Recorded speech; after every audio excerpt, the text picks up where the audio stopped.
மாதந்தோறும் first Sunday அன்று கிரியாஸில் நாம் வாங்கும் அனைத்து பொருட்களுக்கும் எக்ஸைட்டிங் ஆஃபர்ஸ் அண்ட் கிஃப்ட்ஸ்.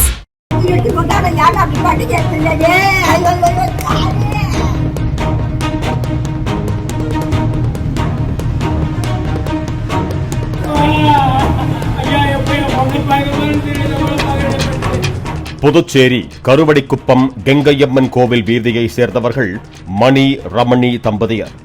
இவர்களுக்கு கல்லூரி படிக்கும் ஒரு மகளும் பள்ளி படிக்கும் மகனும் உள்ளனர். மணி வீட்டின் அருகே சொந்தமாக ஹோட்டல் நடத்தி வருகிறார். ஜூலை 23ஆம் தேதி மணி தனது ஹோட்டல் வேலைகளை முடித்துவிட்டு மார்க்கெட்டுக்கு சென்று மதியம் வீட்டுக்கு வந்துள்ளார். அப்போது வீட்டின் கதவை திறந்து சமையலறை அருகே உள்ள பகுதியில் பார்த்தபோது மனைவி ரமணி இரத்த வெள்ளத்தில் உயிரிழந்ததை கிடந்து அதிர்ச்சியடைந்த மணி கூச்சலிட்டதில் அக்கம் பக்கத்தினர் ஓடிவந்து லாஸ்பேட்டை போலீசாருக்கு தகவல் தெரிவித்தனர். சம்பவ இடத்திற்கு வந்த போலீசார் கழுத்து தலை உடைந்தும் நெற்றி முகத்தில் கத்திரிக்கோலால் சரமாரியாக குத்தப்பட்டும் கழுத்தில் துணி சுற்றப்பட்ட நிலையிலும் படுகொலை செய்யப்பட்டு கிடந்த ரமணியின் உடலை கைப்பற்றி உடற்கூறு ஆய்வுக்காக அரசு மருத்துவமனைக்கு அனுப்பி வைத்தனர். வழக்கு பதிவு செய்து விசாரணை மேற்கொண்ட போது முதற்கட்ட விசாரணையில் ரமணி அணிந்திருந்த 4 சவரன் தங்கத்தாலி, செயின் மற்றும் பீரோவில் இருந்த 2 சவரன் தங்க நகை மாயமாகி இருப்பது தெரிய வந்தது. தொடர்ந்து போலீசார் கணவர் மணியிடம் விசாரணையை தொடங்கினர். அப்போது அவர் காலை ஹோட்டல் பணியில் இருந்தபோது அவரது மனைவி ரமணி வீட்டில் உள்ள அவரது அக்கா மகன் சேது நாராயணன், அவரது நண்பர் பிரவீன்குமார் மற்றும் பிரவீன்குமாரின் மனைவி ஈஸ்வரிக்கும் உணவு கொடுக்க போவதாக கூறினார். அதற்கு பிறகு வந்து பார்த்த போதுதான் கொலை செய்யப்பட்டு கிடந்தார் என தெரிவித்தார். இதையடுத்து போலீசார் சேது நாராயணனுக்கு போன் செய்து அவர் எங்கே இருக்கிறார் என கேட்டபோது தனது நண்பர் பிரவீனுடன் ஜனநாயகன் திரைப்படத்திற்கு சென்ற நிலையில் சித்தி கொலை செய்யப்பட்டு கிடப்பதாக தனது சித்தப்பா கூறியதை அடுத்து மருத்துவமனைக்கு வந்து கொண்டிருப்பதாக தெரிவித்தார். இதனிடையே போலீசார் அக்கம் பக்கத்தில் உள்ள சிசிடிவி காட்சிகளை ஆய்வு செய்தனர். அதில் மணி ரமணி தம்பதியர் வீட்டுக்கு சேது நாராயணனின் நண்பர் பிரவீன் மற்றும் அவரது மனைவி ஈஸ்வரி தவிர வேறு யாரும் வந்து செல்லவில்லை என உறுதி செய்து கதிர்காமம் அரசு மருத்துவமனைக்கு விரைந்து சென்றனர்.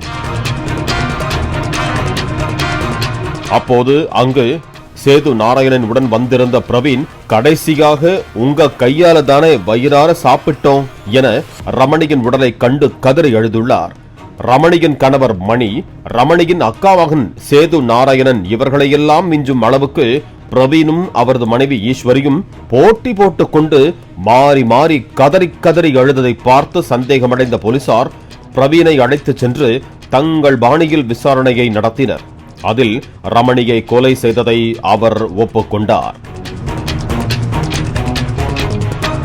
இதையடுத்து கைது செய்யப்பட்ட பிரவீனிடம் போலீசார் நடத்திய விசாரணையில் ரமணியின் அக்கா மகன் சேது நாராயணன் சென்னையில் இருந்து புதுச்சேரிக்கு வந்து சித்தி வீட்டில் தங்கி தனியார் உணவு விநியோக பணி செய்து வந்தார். அப்போது அதே பணி செய்யும் தானும் சேதுவும் நண்பர்களானும் கடந்த 2 மாதத்திற்கு முன்பு சேது நாராயணனுக்கு விபத்து ஏற்பட்டு அவர் வீட்டில் இருக்கும் போது தினமும் அவர் வீட்டுக்கு சென்று பார்த்துவிட்டு வரும் போது மணி மற்றும் ரமணி குடும்பத்துடன் நட்பு ஏற்பட்டது.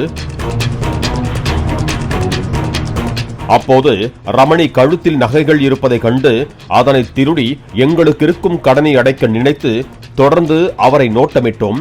பகல் நேரத்தில் ரமணி வீட்டில் தனியாக இருப்பதும் சேது நாராயணன் மாடியில் இருப்பதால் சுலபமாக நகைகளை எடுக்கலாம் என முடிவு செய்தேன். அதன்படி ஜூலை 23ஆம் தேதி எனது மனைவி ஈஸ்வரியுடன் வந்தேன். அப்போது ரமணி மேலே இருந்த எங்களுக்கு காலை உணவு கொடுத்தார். அதில் நானும் என் மனைவியும் அவர் கையால் தோசை சாப்பிட்டோம்.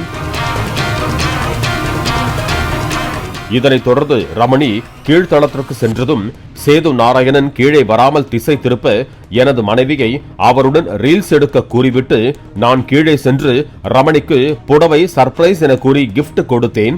மேலும் ஒரு சர்ப்ரைஸ் இருப்பதாக கூறி அவரது கண்களை மூடிய சிறிது நேரத்தில் நான் புடவையில் மறைத்தெடுத்து சென்ற கல்லால் ரமணியின் தலையில் ஓங்கி அடித்தேன். அதில் அவர் நிலை குலைந்து போனார். பின்னர் அங்கிருந்த அம்மிக்கல்லை தூக்கி அவரது முகத்தில் ஓங்கி அடித்த போது அவர் நிலை தடுமாறி கீழே விழுந்து சமையல் அறைக்குள் ஓடினார். மேலும் அவரின் சப்தம் கேட்காமல் இருக்க அவரது வாயில் துணியை வைத்து அடைத்து அங்கிருந்த கத்தரிக்கோலால் குத்தி கொலை செய்தேன். பிறகு சமையல் அறை அருகே உள்ள சிறிய சந்து பகுதியில் உடலை இழுத்து சென்று போட்டுவிட்டு அவர் அணிந்திருந்த நகையை எடுத்துக் கொண்டதோடு வீட்டில் உள்ள நகைகளை எல்லாம் எடுத்துக் கொண்டேன்.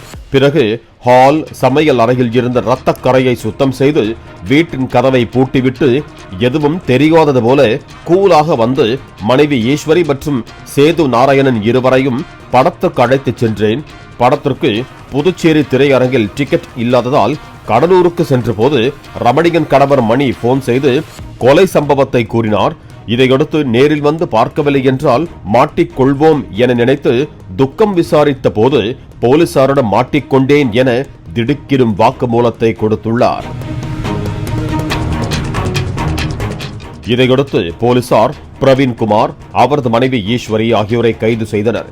மேலும் கொள்ளையடித்த 7 லட்சம் ரூபாய் மதிப்புள்ள நகை, 2 செல்போன்கள், பைக், கொலைக்கு பயன்படுத்திய அம்மிக்கல் ஆகியவற்றை பறிமுதல் செய்து கைது செய்யப்பட்ட இருவரையும் போலீசார் நீதிபதி முன் ஆஜர்படுத்தி சிறையில் அடைத்தனர்.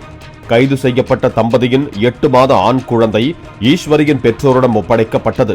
மேலும் இந்த கொலை சதியில் வேறு யாருக்காவது தொடர்பு உள்ளதா எனவும் போலீசார் விசாரித்து வருகிறார்கள்.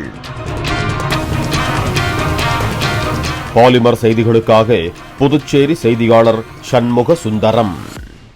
மாதந்தோறும் ஃபர்ஸ்ட் சண்டே அன்று கிரியாஸில் நாம் வாங்கும் அனைத்து பொருட்களுக்கும் exciting offers and gifts. Play store மற்றும் ஆப் ஸ்டோரில் இருந்து பாலிமர் செயலியை QR கோடு மூலம் பதிவிறக்கம் செய்யுங்கள். செய்திகளை உடனுக்குடன் பெறுங்கள்.